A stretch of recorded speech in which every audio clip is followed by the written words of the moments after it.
இந்த வீடியோ டியூட்டோரியலில் நம்ம பார்க்க போகிற கான்செப்ட் வைல் லூப். லாஸ்ட் வீடியோவில் ஃபார் லூப் பார்த்தோம். ஸோ அதே ஃபங்க்ஷன் தான் நம்ம இதுலேயும் பண்ண போகிறோம். பட் அதை ரைட் பண்ணுற டிஃப்ரென்ஸ் வந்து உங்களுக்கு கொஞ்சம் டிஃப்ரெண்ட்டாக இருக்கும். இப்போ என்ன பண்ணலாம், ஒரு வேரியபிள் அசைன் பண்ணிக்க போகிறேன். I அப்படின்ற ஒரு வேரியபிளுக்கு 1என்ற டேட்டா நான் கொடுத்துக்கிறேன். சரியா? இப்போ அடுத்ததாக நம்ம கண்டிஷன் செக் பண்ண போகிறோம். வைல் யூஸ் பண்ணி செக் பண்ண போகிறோம். அதனால் வைல் அப்படின்னு போட்டுட்டு ஒரு ரவுண்டட் ப்ராக்கெட் ஓப்பன் க்ளோஸ். அடுத்தது அதோடைய கண்டிஷனை அதோடைய அவுட்புட்டை வந்து நம்ம இந்த மாதிரி கர்லி பிரேஸில் நம்ம ரைட் பண்ண போகிறோம். ஸோ இதுதான் ஒரு பேசிக் ஸ்ட்ரக்சர். இப்போ இந்த கண்டிஷன் நம்ம என்னவா செக் பண்ணணும் அப்படின்ற கண்டிஷனை இந்த ரவுண்டட் ப்ராக்கெட்டுக்குள்ளே நம்ம கொடுக்க போகிறோம்.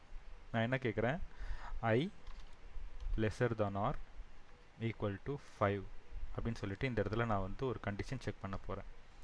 இப்போ இந்த கண்டிஷன் எனக்கு மேலே நான் கொடுத்துருக்க இந்த வேரியபிள் வேல்யூவோட செக் பண்ணிவிட்டு, சப்போஸ் அது வந்து ஃபஸ்ட்டு கண்டிஷன் இப்போ பார்த்தீங்கன்னா லெஸ் ஆர் ஈக்குவல்ட்டுன்னு சொல்லி கொடுத்துருக்கோம்.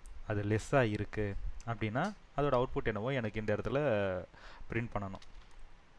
அதனால் ஃபஸ்ட்டு என்ன பண்ணுறேன், console.log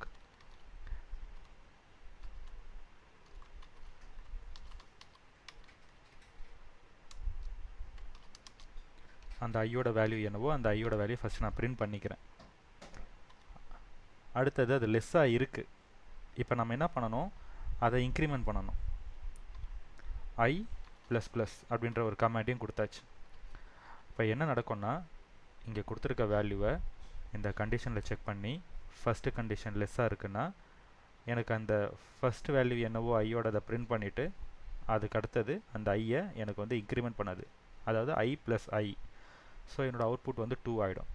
இந்த 2ன்றது மறுபடியும் இந்த ஐயில் போயிட்டு ரீஅசைன் ஆகிடும்.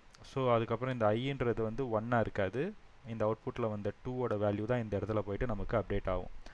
திரும்ப இந்த 2 இந்த கண்டிஷனில் செக் ஆகும். இப்போ இந்த கண்டிஷன் மறுபடியும் lesser than or equal to 5 எனக்கு அனலைஸ் பண்ணி அப்பையும் எனக்கு வந்து நாட் ஈக்குவல் டு 5 தான் வரும். ஸோ இந்த கண்டிஷன் மறுபடியும் ஒரு 2வது டைம் லூப் ஆகும். இப்போ இந்த ஈக்குவல் டு 5 அப்படின்ற இந்த கண்டிஷன் சாட்டிஸ்ஃபை ஆகிற வரைக்கும் இந்த ஃபுல் கோட் வந்து எனக்கு லூப்பிங்லேயே தான் இருக்கும். இப்போ அவுட்புட் பார்க்கலாம். பார்த்தீங்கன்னா எனக்கு நம்பர் 1லேருந்து 5 வரைக்கும் லூப் ஆகிட்டு எனக்கு வந்து நம்பர் 5ல் கரெக்டாக ஸ்டாப் ஆயிடுச்சு. ஸோ இந்த கண்டிஷன் எனக்கு இந்த இடத்துல சாட்டிஸ்ஃபை ஆகிடுச்சு.